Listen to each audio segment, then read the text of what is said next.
I was reading the news of the day on the computer when I heard a knock on the front door. Since I'm still a city boy at heart, I locked the door when I got home, and it took me a minute to open it. The sheriff was standing there, out of breath, as if running from his car to my porch. "There's been an accident, Doc," he said, panting. "You'd think that here in Oklahoma, with such a low population and such straight roads, there are very few automobile accidents, but you'd be wrong. Once you get away from the big cities and onto the interstates, our highways turn into narrow two-lane lanes, and too many bridges are in need of repair. But people still drive like they're on an interstate highway, which is why a call to the scene of an accident for the only doctor in 4 counties is not uncommon." "I'll be right there, George. Just gotta grab my bag," I said, and started to bow out. "No, Doc," he said, and it was more the odd tone of his voice than his words that made me turn around. "It's Bonnie," he said in a choked tone, and suddenly I noticed the tears on his cheeks. I felt the epinephrine pumping through my nervous system, and I immediately started to gasp. "Oh God, where is she?" I demanded. "We have to get there." George just stood still, unable to look at me.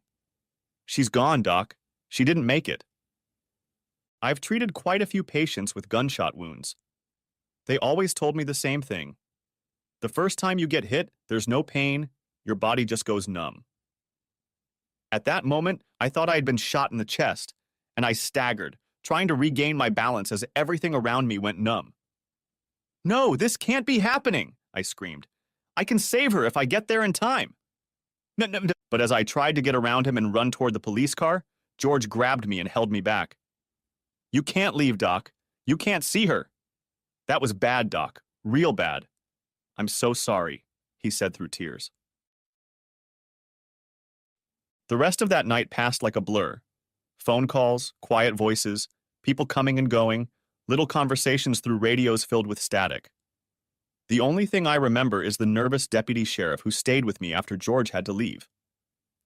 And I also remember that, like a gunshot wound, once the numbness started to go away, the pain became unbearable.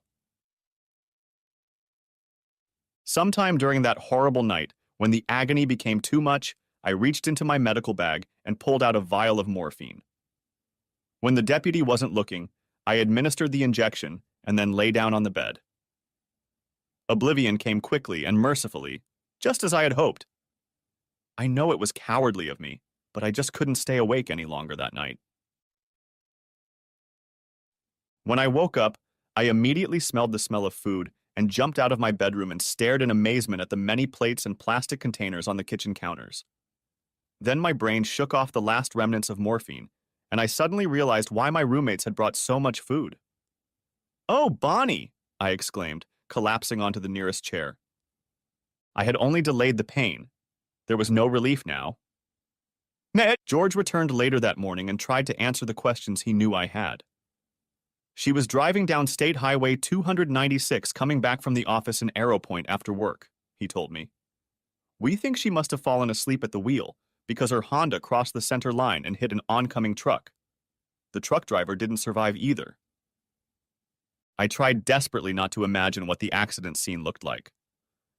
The next few days passed in an incoherent blur of emotional pain, brightened only by the few memories that stayed with me.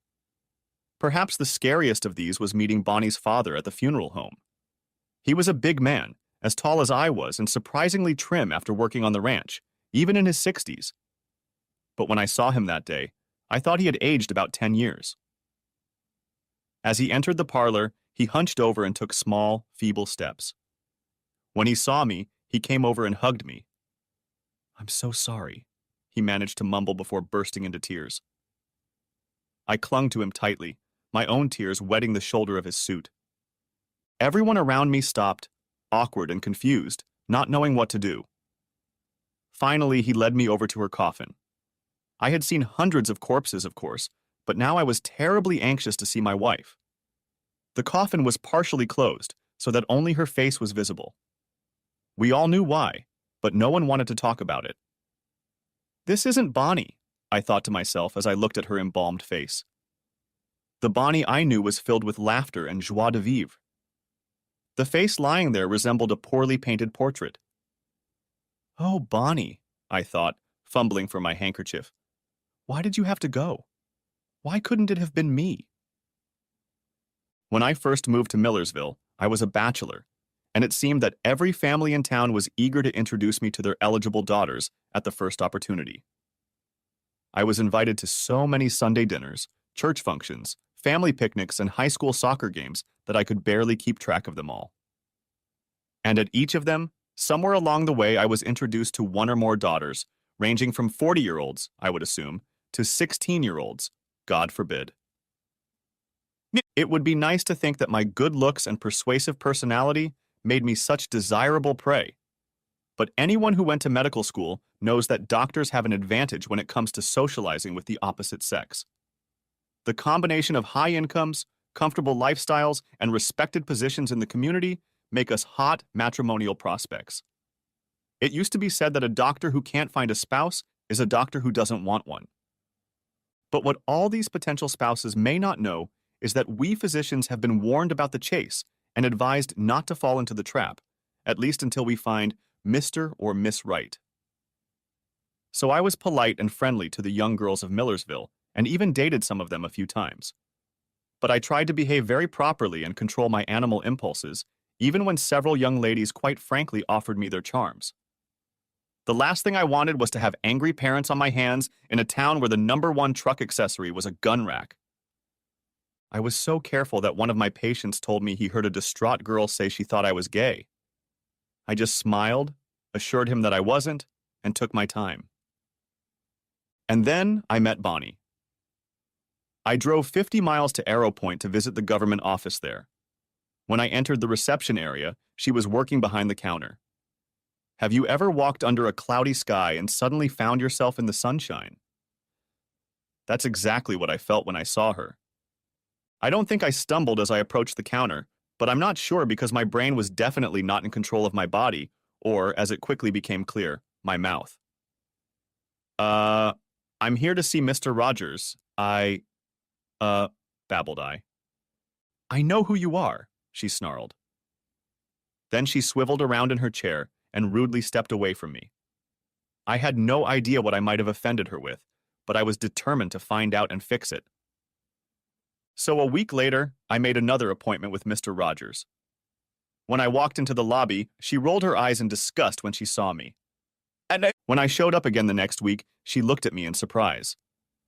Why are you here? Mr. Rogers has the day off today, she said. I didn't come here to see him, I told her. I was hoping you'd have lunch with me. You traveled 50 miles just to have lunch with me? She asked in amazement. Blushing, I nodded. She rolled her eyes again. Well, okay, she said reluctantly. That's how it started. I was surprised to learn that she was Richard Miller's daughter. I would have thought the head of the county commission would want to brag about his only daughter like other leading figures in the county, and maybe that was the case. But Bonnie had an independent nature, I realized, and it wasn't easy to change her mind. I know, because I courted her for over 6 months just to get her to start dating me seriously. Besides, even after the wedding, she refused to leave her job at Arrow Point. She had achieved her position on her own, without her father's influence, she informed me, and was proud of that accomplishment. I agreed, as if I had a choice, but now wished with all my heart that she had not had to travel 50 miles daily. For all her independence, when we got engaged, Bonnie was surprisingly conservative sexually. Intercourse was ruled out before the wedding, as she had explicitly informed me. I thought her position was terribly old-fashioned, even for rural Oklahoma, but there was nothing I could do to change her mind. Besides, by then I was so deeply in love with her that it ceased to matter. On our honeymoon, I took her to the Virgin Islands, and in a secluded hotel on St. Croix, we had our first sexual intercourse. It wasn't the first time for Bonnie, which surprised me, but I decided not to ask and she didn't bother to explain. I remember the last night before we had to leave the island. We were doing it, after which she went out on the balcony to look at the ocean. When I approached her, the moonlight highlighted the tears in her eyes. Is everything okay? I asked anxiously. She turned and pressed her face against me. This whole thing has been so hard for me, she whispered. I'll never forget it as long as I live. I think tears of happiness came to my own eyes. Now, in the funeral home, similar memories would not leave me, and I was powerless to shut them out, even though they caused so much pain. In medical school, they teach you to sympathize with patients, but never to empathize. Empathizing is important, they said, but if you start sharing your patient's emotions, your effectiveness as a doctor will decrease. Besides, you might go crazy carrying around all that grief. As one person after another came through the receiving line to express their sympathy, I was acutely aware of how little comfort their words brought me. "We are so sorry for your loss," I would hear, and realize that their grief was nothing compared to my own. "She was such a devoted wife," they said, and I realized they had no idea how devoted she was. "She's in a better place," someone said, but all I could think was that it certainly wasn't better for me. Finally, we were all standing at the grave as the Baptist preacher spoke the last words before her casket was lowered into the rich brown earth for eternity. Trying to suppress tears, I looked around at the other mourners. Of all of them, I thought, the only one who was experiencing her loss as much as I was her father. The old man was supported by Richard Jr. His reddened eyes stayed fixed on the spot where the last remains of his only daughter rested. When the burial was over, the crowd slowly began to disperse. I heard one of the county commissioners say, "I hope Richard will be okay. Bonnie was a real daddy's girl. She would have done anything for him, and he wanted everything for her. Losing her like this could get him killed." I glanced back at her father as he strode away from the grave and thought that the commissioner's fears might well be correct. Given my own agony, I wondered if losing her would kill me too. An elderly woman approached me and patted my arm. "I hope you're not going to leave us now," she added. Before I could speak, her husband called out to her. "Martha, what nonsense you're talking. Of course Dr. Robertson isn't going to leave Millersville." I wasn't even thinking about leaving. Indeed, I wasn't thinking about anything at all, except getting through Bonnie's funeral. Anyway, it seemed like an odd remark, especially at a time like this. But it reminded me of how I'd ended up in Millersville in the first place. I always wanted to be a doctor. It's funny. I don't remember what prompted my interest in medicine, but whenever I was asked what I wanted to be when I grew up, I always answered, a doctor. When you are young, all professions seem the same, and all careers seem equally attainable. Over time, you begin to realize the complex interweaving of intelligence, skills, interests, abilities, and a dozen other factors that are necessary for a successful career in any occupation. And once all of these factors are sorted out, one final barrier appears: the cost of training. Few professions are more expensive than medicine. After putting pencil to paper, I decided that by the time I was ready to start practicing, I would be about $250,000 in debt. As if that wasn't enough, my father's heart attack while I was in college dealt my hopes for a medical career what seemed like the death blow. But this is a great country, and it has a great program to address this problem: the National Health Service Corps. The NHSC was created to address two problems. The first is over-specialization.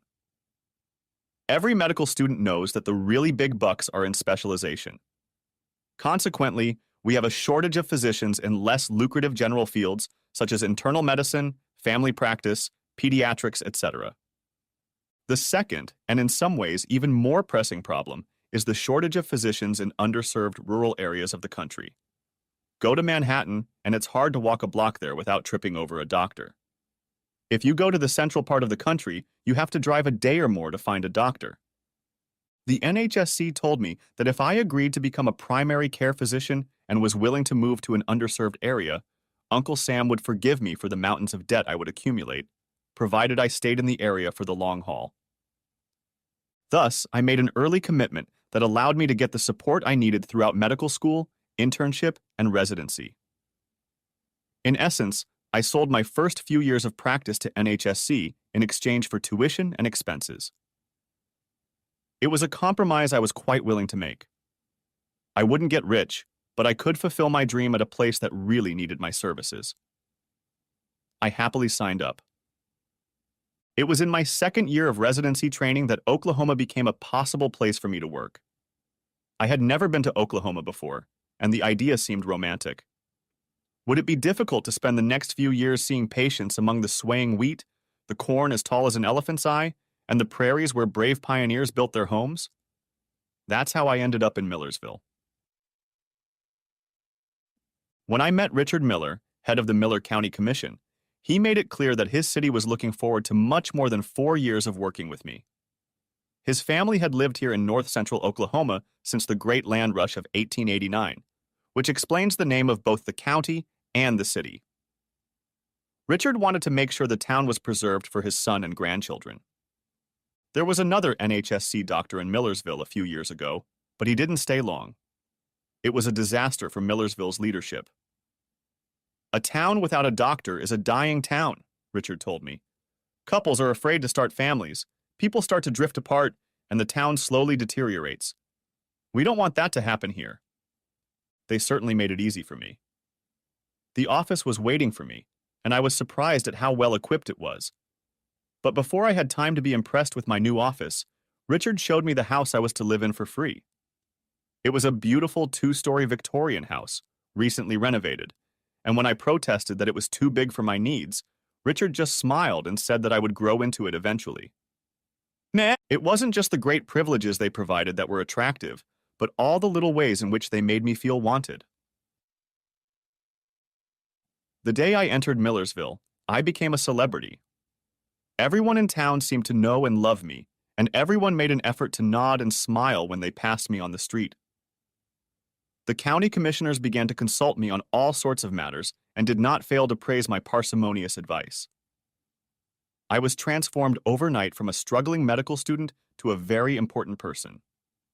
Of course, I understood what they were trying to do. Create every possible incentive to keep me there even after my NHSC obligations were fulfilled. So when they started introducing me to their daughters, I was under no illusions. The kind parents at Millersville knew that the bonds of marriage would be far stronger than any other inducements they could offer to get me to stay. But while all of this was obvious, I couldn't help but be swayed by the sincerity of the people, their obvious warmth, trust, and affection. Sure, they needed me to stay, but I also believed that they were genuinely glad it was me and not someone else, and that felt good. And when I met Bonnie, all other considerations took a back seat. The fact that I'd fallen in love with the only young woman in town who didn't throw herself at me somehow put me at ease. Her reservations convinced me that when she finally agreed to a permanent relationship with me, I had truly won her over. When she finally agreed to be my bride, any doubts I may have had about staying in Millersville were cast aside. When we were finally married, I realized that life couldn't get any better for me. Until that night when everything went to hell. For the next week after the funeral, food kept showing up at my house. I knew it was the traditional way to express my concern, but I was touched nonetheless. It was as if my friends and neighbors wanted me to have food that they feared I would not be able to provide for myself during my grieving period. This simple act meant so much more than ritualized words of condolence. I took a vacation for a week after the funeral, and all my appointments were magically rescheduled. This was fortunate because I was out of commission to deal with patients, but I wasn't inactive.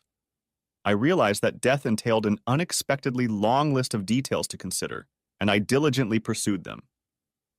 Each item was excruciatingly painful, but I wanted to get rid of these razor-sharp reminders as soon as possible so they wouldn't continue to plague me.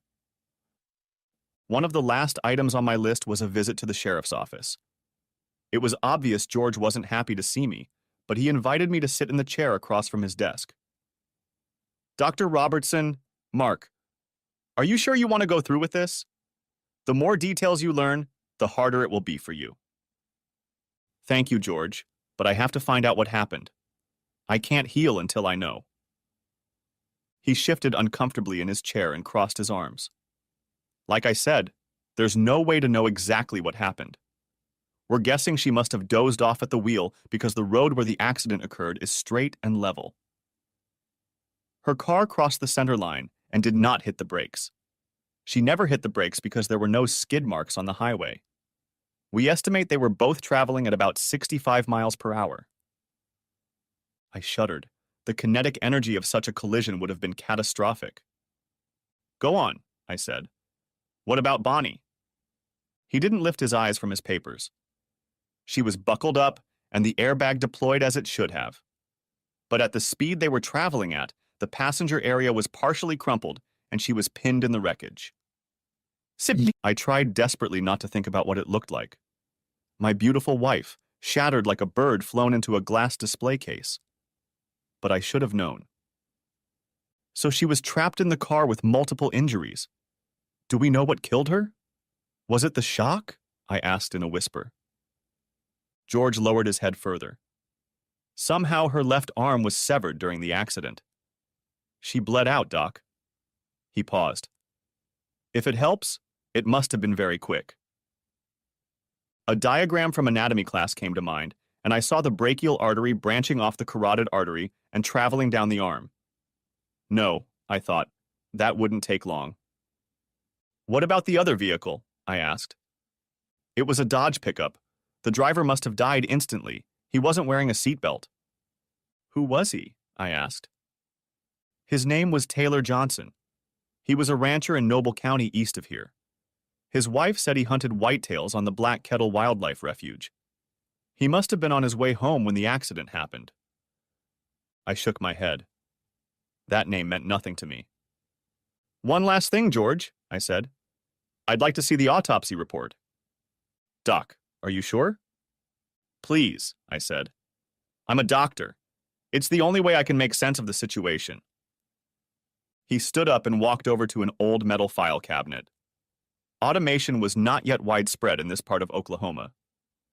That's just part of it, Doc, he explained. There wasn't much question about the cause of death. I glanced at the report. George was right. The coroner had only visually examined the body. The loss of the left arm was there, as I'd expected. But it was painful to learn of the numerous broken ribs and cracked sternum. Although the report didn't mention them, I knew without a doubt that she must have suffered extensive internal injuries. Then there was the skull fracture. The hip fractures and pelvic fractures were incidental. All in all, half a dozen potentially fatal wounds. But the severed brachial artery ensured that by the time the volunteer EMT got to her, she would be gone. Strangely, I felt a little better after reading the report. I figured she probably passed out from the blow to her skull. If that was the case, she wasn't hurt at all. That was a small blessing. Another consolation was the realization that there was nothing I could do for her, even if I could get to the crash site. I doubt she would have survived if she'd been in a crash in front of a major metropolitan hospital. I handed the sheet back to George and headed home. In a strange way, the autopsy report gave me a greater sense of closure than her funeral. The next week, I went back to work. There was nothing more I could do for Bonnie, so I felt it was time to try to do something for the living.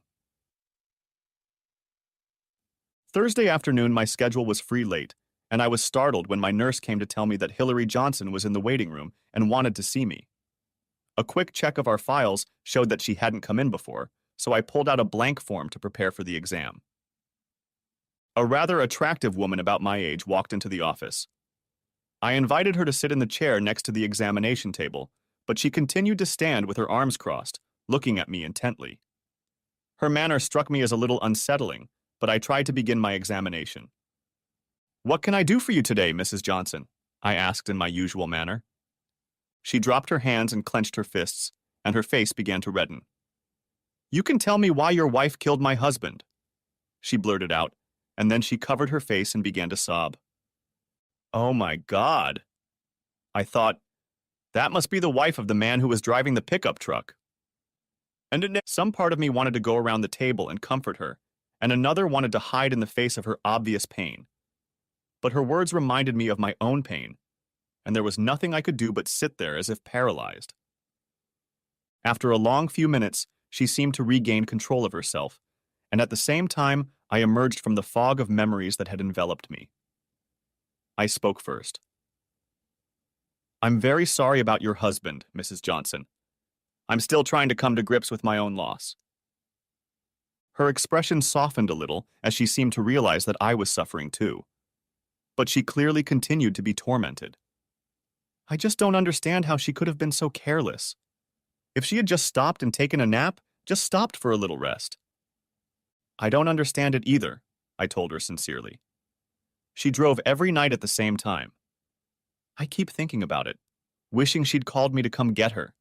Anything but what happened. I tried, but I couldn't contain the anguish in my voice. Mrs. Johnson must have picked up on that because her tone softened even more. I know it wasn't your fault. If you're honest with yourself, it's probably not her fault either. It just hurt so much, and I felt like I had to come. Now I wish I hadn't. I can see how much you're hurting too. It's okay, Mrs. Johnson, I said. We're both looking for answers where there are only questions. We're both looking for a way to reverse what happened, even though we know we can't do it. It's human nature to be angry at everyone involved, even if he or she was powerless to prevent the tragedy. Then, my professional education took over. Were you able to sleep after the accident? I asked gently. Gently, I asked her. Gently, I asked her. When she shook her head, I quickly wrote a prescription for her. If you want, you can take one of these medications before bed. Just don't wash them down with alcohol. And she thanked me and got up to leave after I handed her the prescription. Before leaving, I asked her, "Please stay in touch, Mrs. Johnson. I'd like to know how you're doing." She nodded gratefully, and after she left, I felt better that I had been able to help, even if only a little. But for the next few days, I was constantly reminded of her visit. Her questions kept me going, even though I knew there were no answers. Sometimes bad things happen to good people for no reason. But knowing that doesn't mean accepting it, and the fact that I couldn't answer any of Mrs. Johnson's questions made it even harder to accept. If nothing had happened, I think time would have gradually begun to heal me. But I couldn't afford that luxury. A week later, Miss Nicole Claiborne from some insurance company in Oklahoma City made an appointment with me. She made it clear that her visit was not a sales call, but did not reveal her purpose in advance. All she said was that she needed to speak with me regarding my late wife. I reluctantly agreed to meet with her, prepared for my wounds to reopen. When Miss Claiborne arrived at the appointed time, I saw an attractive young woman dressed in a business suit that might have been considered conservative if not for the slit in the skirt rising higher than I expected. I found it somewhat insulting that she wore such an outfit to meet a man still mourning his wife, and I tried to keep my attention at eye level. "Dr. Robertson," she began, "I am here because your wife was covered by a life insurance policy her father purchased for her. You are listed as the beneficiary. Were you aware of that?" "No," I told her. "I had no idea." Miss Claiborne nodded. There was a double indemnity clause in the policy that goes into effect in the event of accidental death.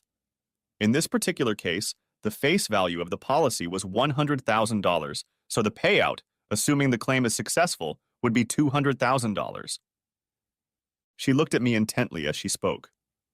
When I didn't respond in any way, she continued, "Naturally, as part of our normal procedure in such cases, we routinely review all cases of untimely death before we pay out a claim." "I don't see what there is to investigate," I told her coldly. "The police told me she must have fallen asleep at the wheel before the accident. I don't see anything more straightforward than that." She sat like that for a few moments, then defiantly crossed her legs, unraveling her skirt. I ignored her demonstration. $200,000 is a lot of money. What are you going to do with it?" she asked sharply. I was angry at this woman for her inappropriate demonstration and for the tone of her questions. I was also angry at myself for the tears that came to my eyes, despite my attempts to maintain my composure. "Miss Claiborne, the woman I loved, died horribly in an accident just a few weeks ago. Money is the last thing on my mind. If you have no further questions, would you please leave me alone?" She spread her legs and sat upright in the chair, carefully adjusting her skirt to hide what she had so willingly displayed only moments ago. Her whole demeanor changed, and an apologetic expression appeared on her face. "Dr. Robertson, I am very sorry for my questions and the way I have behaved. Please accept my sincere apologies. She must have seen the confusion on my face because she hurried to continue. Dr. Robertson, I've been doing insurance investigations longer than you might think. In that time, I've learned to use certain distractions. She reached down and smoothed the slit in her skirt. To help me evaluate the people I deal with. Some of them turned out not to be who they said they were, and their reactions to my distractions helped me uncover the truth. In your case, I became convinced that you were a grief-stricken widower who genuinely loved his late wife, and I am truly sorry for your loss. I guess I understand, I said slowly. But why did you have to involve me in all this in the first place? Surely there can be no question about what happened. Even as I spoke, I remembered Hillary Johnson's visit and felt anxious. The investigator leaned toward me. Dr. Robertson, another thing I've learned on this job is to rely on my intuition. My intuition tells me that you're a good man who wants to know the truth about what happened to his wife, so I'm going to be very frank with you. But first, let me give you a word of caution. By necessity, I will have to consider possibilities that are troubling. If I suggest anything that offends you, please hear me out. I did not know your wife, so my questions are ones I would ask any person in similar circumstances. Please don't take any of this personally. I nodded doubtfully. Logically, an investigator should look at a situation from all angles, but in this case, I still couldn't see more than one angle. She quickly showed me how wrong I was. Dr. Robertson, I told you I listened to my gut. My gut keeps asking how your late wife could have fallen asleep at the wheel before the accident. I don't think she did. I was shocked. If she didn't fall asleep, what else could have caused her to swerve into an oncoming truck? Are you suggesting she might have been drugged?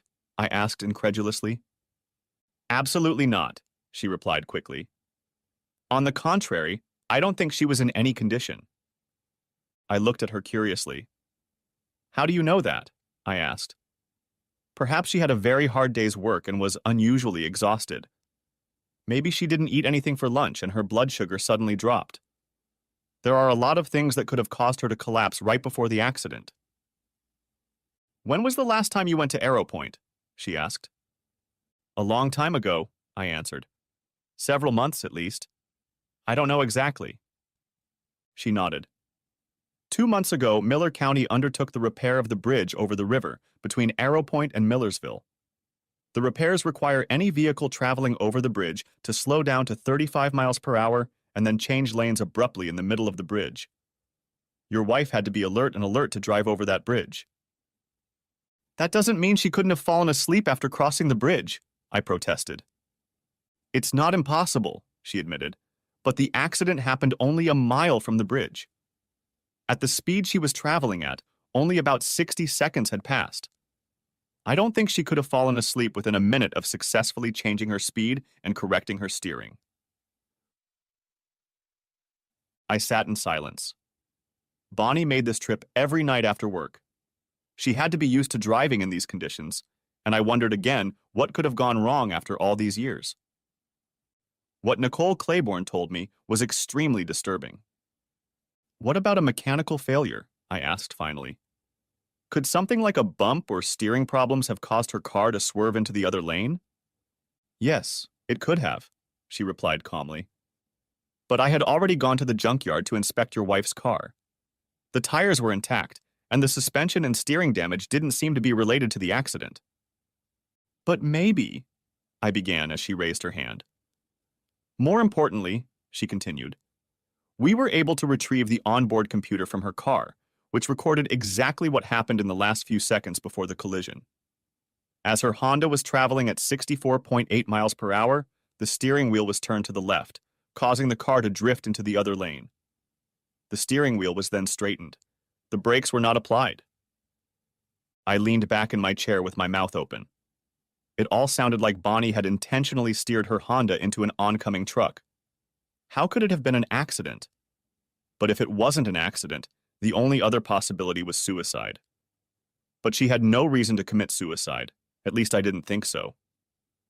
Miss Claiborne's voice broke through my thoughts. Did you or your wife know Taylor Johnson? She asked softly. I never heard of him before the accident, I answered her. And I never heard Bonnie speak of him. Besides, I understand he lived in Noble County, east of here, so it's unlikely she met him. Why do you ask? Now her face looked tired. You won't like it, but there are other possibilities I have to consider. What if the accident wasn't an accident? What if she deliberately tried to kill Jason Taylor as well as herself?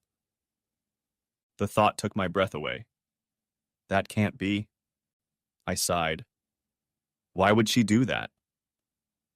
I can think of at least 3 possibilities, she said quietly. She raised her hand and squeezed her index finger. 1, Taylor Johnson was a mortal enemy, and she felt she had to give her life to protect her family from that threat. She touched her middle finger. The second option is that she and Mr. Johnson were lovers, and she killed him and herself in a fit of jealousy. Holding up her ring finger and looking away, she added, or if they were lovers, she may have been trying to keep anyone from finding out she was pregnant by him. I tried to be calm and reasonable, but her last assumption was too serious. Damn it, that's not true. Bonnie loved me and she wasn't pregnant. What do you want? To exhume her body and do a full autopsy? I won't stand for that. She quickly walked over and knelt down in front of me, taking my hands in hers. I'm sorry. I didn't mean to upset you. I'm not your enemy, and I don't like that I have to be so cynical and suspicious of people. Please forgive me. Although her suggestions were outrageous, her apology tempered my anger. Okay, Miss Claiborne, I think you're just doing your job. Still remorseful, she looked up at me. Please, call me Nicole. Can I call you Mark?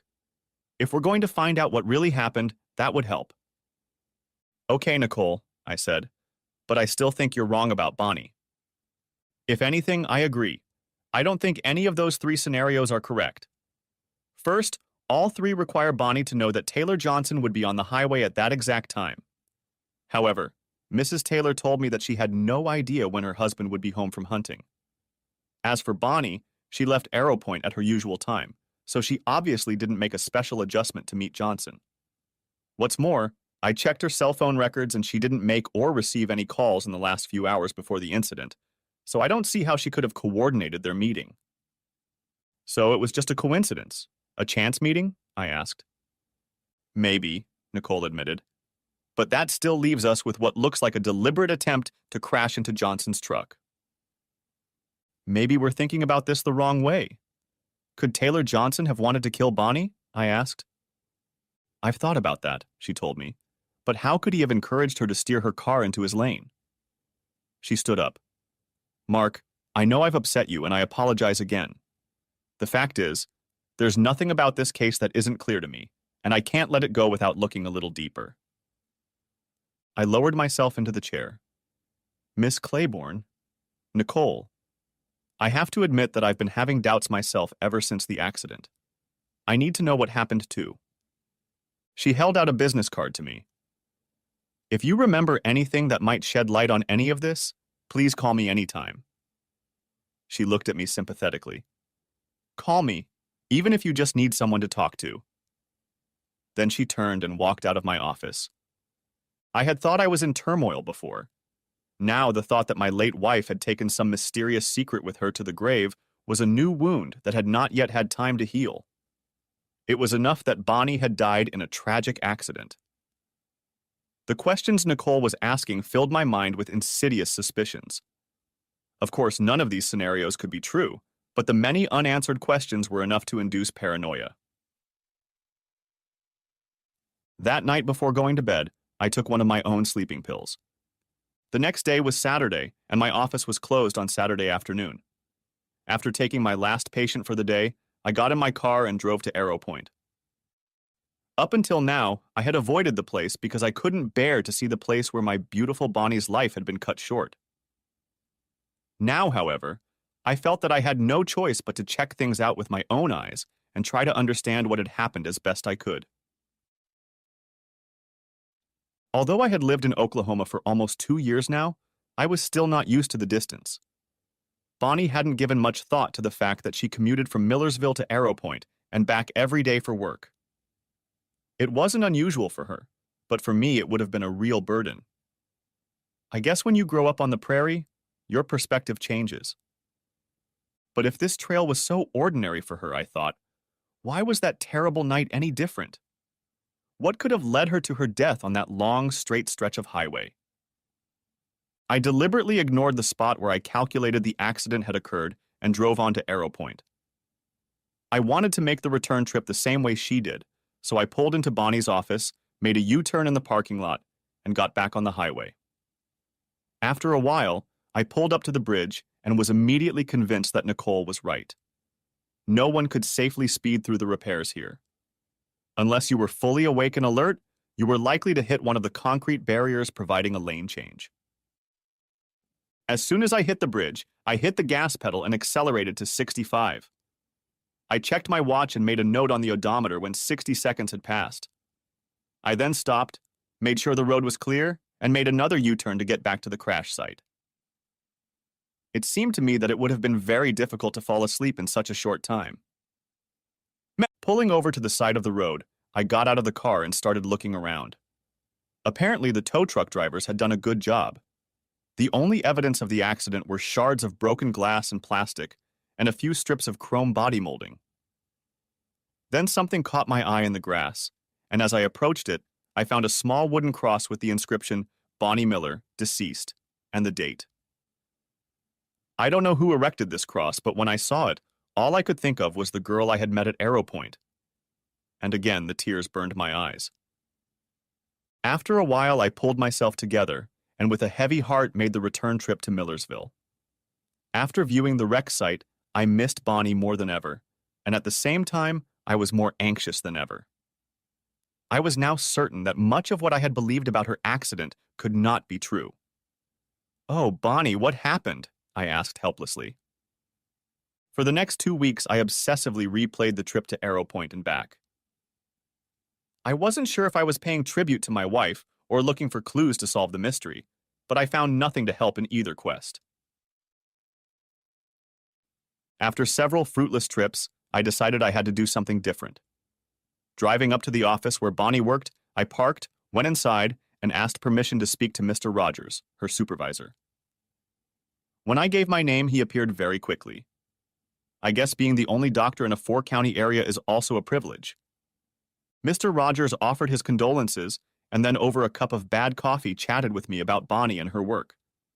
He must have been trying to suck up to me because he kept praising her as an employee. "She's been great," he enthused. "We'd love to keep her full-time, but I guess a doctor's wife doesn't need those hours," he added with satisfaction. I stared at him. I thought Bonnie had a full-time job. Trying to hide my astonishment, I asked him, "Refresh my memory, Mr. Rogers. How many hours a week did she work here?" "Monday through Friday, from 1 o'clock to 5 p.m. every night, 20 hours a week," he rambled. "She cut her hours down to half-time just before you got married. I guess she wanted more time with you together in the mornings," he said with a wink. Then he remembered he was talking about a dead woman and, stammering, apologized. I brushed off his apology, thanked him for his help, and then headed home with a queasy feeling in my stomach. Bonnie was always protective of her work. I told her repeatedly that she didn't need to work, but she insisted. "I need my own money in case you kick me out," she used to say with a laugh, and I thought that was another example of how strong her independent nature was. Now it seemed like something else, but I didn't know what it was. When I got home, I went straight to the drawer where her bank statements were kept. She kept her own checking account and used it to pay for gas, meals at work, and other incidental expenses. I had always admired the fact that she wanted to be at least partially financially independent of me. Now I thought there must be more to the story. Her bank statements confirmed what Rogers had told me. Every month I saw that her paycheck was automatically deposited into her account. I checked the statements for the last 2 years. Shortly before we were married, Bonnie's paycheck had been cut in half. She never said anything to me about it. I thought I'd find some explanation when I looked through her canceled checks, but I didn't see anything out of the ordinary. So what was going on? I felt very tired as I walked back to my desk. Finding her business card, I called Nicole's cell phone. "This is Mark Robertson, Nicole. I don't know what's going on, but I think you're up to something. I told her what I had found, and she promised to get back to Millersville as soon as she could. Before she hung up, she said, "Don't do anything rash, Mark. Wait until I get there, please." Now I had even more questions than before, and there was no one but Nicole with whom I could discuss them. All I knew for sure was that Bonnie was keeping secrets from me, and while I didn't know what those secrets were, none of my assumptions were very pretty. The day after the last meeting, I got back in my car and headed to Arrow Point. I had no idea what I wanted to accomplish, but I felt I had to do something. The news I had learned the day before was like a worm lodged in my brain, and I just couldn't sit still and let it aimlessly dig through my brain. The trip to Arrow Point went without much incident, but as I stopped at an intersection preparing to head back to Millersville, I heard someone calling my name. "Hey Doc, Doc Robertson, can you give me a ride?" I turned around in my seat and saw Jared Porter waving his arms and running in my direction. Jared was one of my patients, a healthy teenager from a good family. "What are you doing in Arrow Point, Jared?" I asked as he climbed into the front seat next to me. "And where's your car?" He smiled broadly. "I'm dating a girl who lives here in Arrow Point. My car's in for repairs, and she called to say she was lonely, so I gave her a ride. You know how it is when you miss your woman," he said with a chuckle. Then he suddenly realized what he had said, and his face went pale. "Oh God, Doc, I'm sorry. I was talking about my girl. I wasn't thinking of Mrs." He fell silent in embarrassment. "It's okay, Jared," I said softly. "I'm just glad I could give you a ride. Your mom would be worried if you got stuck on the highway." He nodded awkwardly, grateful to be spared any further awkwardness. As I drove, we chatted about school and his future plans. He made it clear that he wanted to leave Millersville at the earliest opportunity. "There's nothing here for me," he declared. "I hope to go to OU and then live in Norman or Okeechobee City after graduation." "You're not thinking of coming back to Millersville?" I asked. "No way," he answered confidently. "All my friends think the same."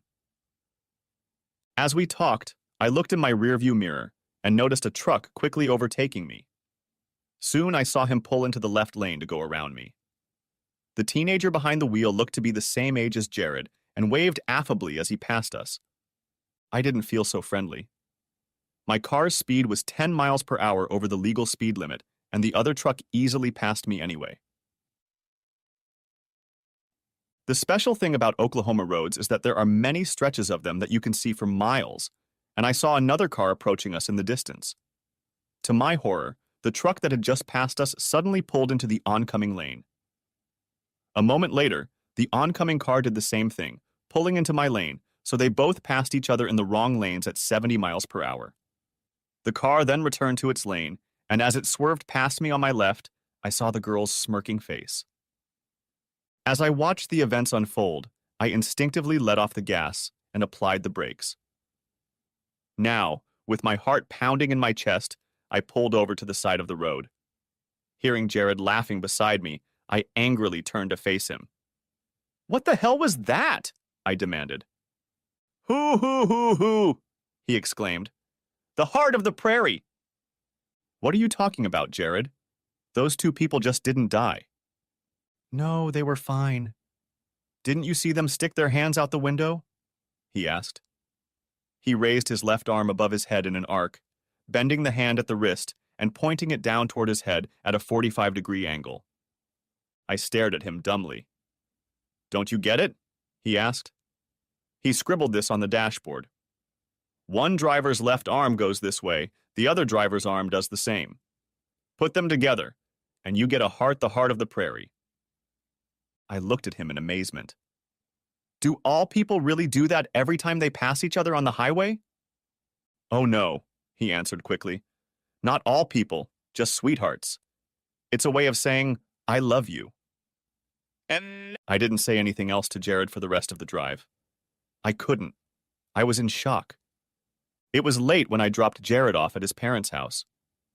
When I pulled up to my house, there was a rental car parked out front, and Nicole Claiborne waiting inside with the window rolled down. When she saw me, she smiled broadly, held out a package, and said, "I brought dinner with me." Then she saw the look on my face, and her smile disappeared.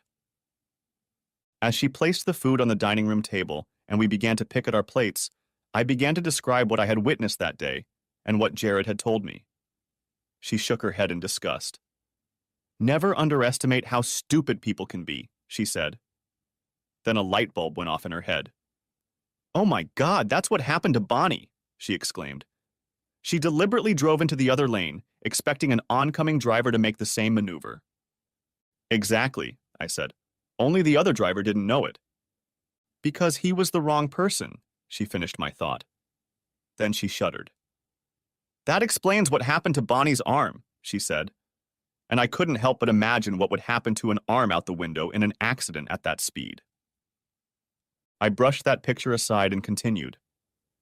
"But if Taylor Johnson isn't the right person, then who is?" I asked.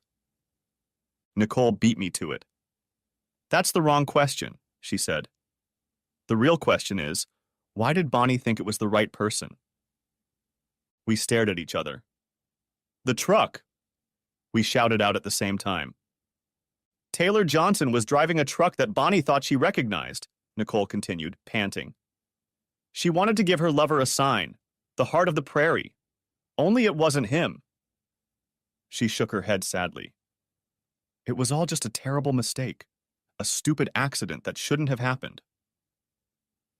When Nicole said the word lover, I felt the pain again, but now a new emotion rose up in me: anger. But I suppressed the feeling because I needed to know more. "So how can we find out who Bonnie knew who drove a truck like Taylor Johnson's?" I asked. "I should be able to find out from the Department of Motor Vehicles," she said, and went to get her iPad. When she returned, she was already checking the database. "Okay," she said. "I found Taylor Johnson's truck registration. All that's left is to see if his specs match any other trucks in the area." "Good luck with that," I said cynically. "Everyone here and his brother has a pickup truck." "That's true," she said, "but we're looking for one that Bonnie could recognize from afar. So what distinguishing feature would make her think she was driving past her lover's pickup?" I tried to think logically, not emotionally. "It had to be the color," I said. She smiled at me like I was the brightest student in her class. "Exactly," she said. "And guess what? Taylor Johnson's truck was painted yellow, which isn't a color you see very often these days. In fact, according to the DMV, there's only one yellow pickup truck of that make and model in Miller County, and it's registered to one Holden Callaway." "Who's that?" bluntly I asked. "Let me check another database and maybe I can tell you," she said. After a moment, she looked at me triumphantly. "According to this database, it's a 28-year-old male living in Arrow Point." "Hell, that's Bonnie's age," I said. "Give me a minute. I think I know where to find something that might help us." I disappeared into the attic, and after rummaging around there for a while, came back with the book in my hands. I held it out to Nicole. "It's Bonnie's high school yearbook," I said quietly. While she held it in her lap, I flipped through the pages, going to pictures of high school seniors and going down the list until I found a picture of Holden Callaway. There was a cute, slender boy with a goofy haircut and an ill-fitting suit staring back at us. "So?" she asked, looking at the picture. I turned another page and ran my finger across it until I reached Bonnie's picture. Even though she looked so young, I could still see the woman she was about to become. But that wasn't what caught Nicole's attention. Underneath her picture, the following words were scribbled in ballpoint pen.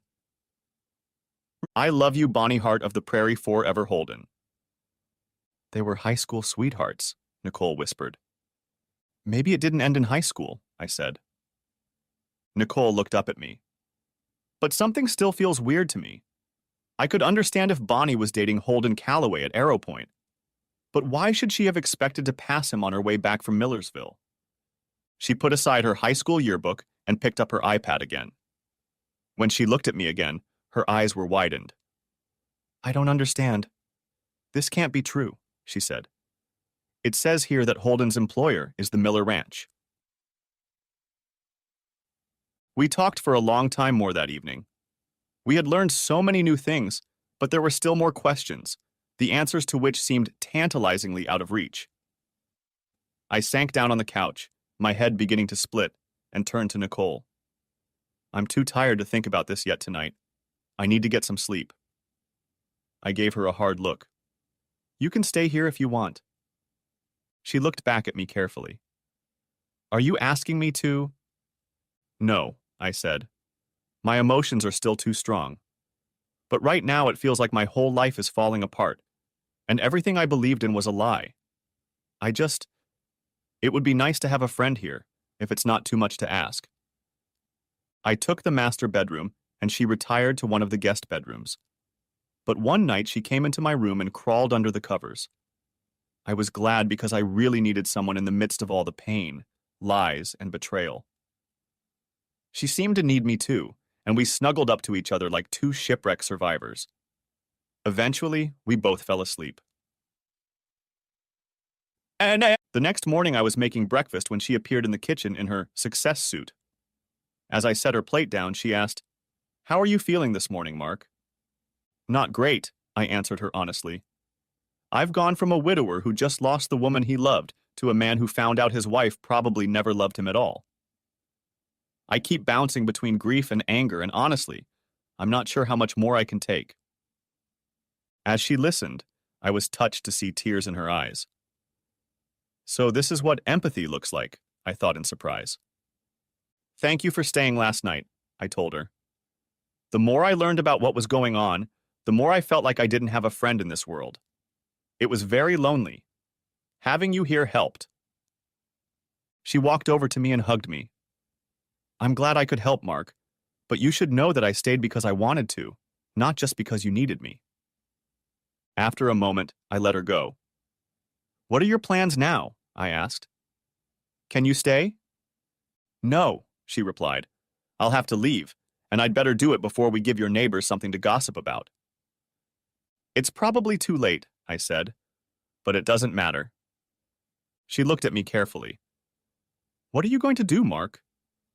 "Don't worry," I assured her. "I'm not going to do anything stupid. I just need to get some answers to my last few questions." She started to say something, but then changed her mind. "I have to go back to Oklahoma City today," she said. "Now that we've confirmed Bonnie's death was accidental, you'll have the insurance money deposited into your account." I nodded, even though under the circumstances money meant nothing to me. I would think about what to do with it later. "I'd like to know what you'll find out," she continued. "I mean, after it's all over. I'd really like to. If you want to." She stopped, not knowing what to say. "I understand," I said. She looked like she wanted to say something else, but instead, she came over and kissed me gently on the lips. "Good luck, Mark," she said, and walked away. I felt a pinch as she left. I felt better when she was with me. But I had to take the next step alone, and now the anger I had been suppressing began to build. Checking my watch again, I made my arrangements and got into the car. I didn't want to risk driving onto the Miller's property, so I parked on the side of the road a mile or two from the entrance. When I saw the green truck approaching, I started the engine and pulled out in front of it at what I thought was the last safe moment. From his frantic maneuvering to avoid hitting me, he drove into the ditch. I slowed down in front of his truck so he couldn't pull away easily, and then jumped out of the car. He stared at me out the window with a look of amazement that changed to fear when he recognized me. "Get out of the car, Holden," I shouted. "Get out, or I'll break the window and drag you outside," I repeated, waving the tire iron I held in my hand. I thought I would have to carry out my threat, but then his shoulders slumped and a look of submission appeared on his young face. He unlocked the door, pushed it open, and slowly walked out to stand next to his truck. He didn't look like he'd grown since his high school picture. I must have been 4 inches taller and 30 pounds heavier. "Go ahead and hit me," he said sullenly. "You can destroy me if you want. I don't care. You can't hurt me any more than I've already hurt you. She's gone, and I'll never see her again." I grabbed his arm. "I won't hurt you if I don't have to," I told him. "I just need you to come with me and answer a few questions." I walked him to my car and shoved him into the passenger seat. He looked unconcerned, but I held the tire iron so I could easily reach it, just in case his mood changed. I jerked the steering wheel sharply and drove back toward Millersville. As soon as we touched down, I turned and looked at him. "When did it start?" I demanded. "When you and her first?" He looked at me like I was an idiot. "Started? We've always had a crush on each other, even in high school. She and I were going to get married after college as soon as we had enough money to settle down. But then you showed up and started courting her, and her old man said she had to be nice to you for the sake of the town." He looked at me defiantly. "She tried to say no. She loved me, not you." Then his eyes lost their fire. "But she loved her old man too, and he kept after her, telling her it was her duty, that she had to do it if she loved him." "She could never refuse Papa," he said bitterly. "But she didn't say no to me either," he said proudly. "So her daddy worked it out. I had to live in Arrow Point so no one would ever see Bonnie and me together. But he gave me a job at his house, and I drove to the ranch very early every morning. She'd drive out of town like she was going to her job at Arrow Point. Then she'd come back to the ranch to be with me." "But she was traveling to work at Arrow Point," I objected. "I talked to her supervisor." "Of course she went," Holder replied in despair. "She had to make it look real.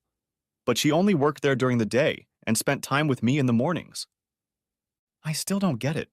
Why all the coming and going? Why didn't she just meet you at Arrow Point?" He shook his head in disgust. "Her dad said we couldn't be together where people might see us and start gossiping. But I think he just wanted us under his control." Then his face took on an expression of contempt. "Her old man was a real underdog. As soon as Bonnie left for her job, he made me plow the ranch like a dog all afternoon. But when she'd drive to your house in Millersville at night, I'd drive back to Arrow Point. We'd pass each other on the road and always did the heart of the prairie to show that we loved each other even when we were apart." I looked at him again and saw the misery distorting his youthful expression. "That night when the accident happened, her dad made me work late doing some stupid chores around the house. I thought I'd pass her closer to Millersville, but she wasn't there." He began to cry openly, tears flowing down his cheeks like water down a spillway. "I came across an accident just a mile or so this side of the river. At first I didn't realize who it was. I just knew it was bad. But when I got close enough, I recognized her Honda, or what was left of it. The front end was all slabbed up, and she was sitting behind the wheel. Oh my God, Doc, her arm was blown off. When I called her name, she opened her eyes and looked at me and smiled. And then she died." He broke down then and began to sob. And even though I hated him as my rival for Bonnie, I couldn't help but feel sorry for him. I bet I'm the first person he's ever been able to tell his story to, I thought. He's had to keep it to himself all this time. It's a wonder he can function at all. "You're the one who put the cross on the highway," I said.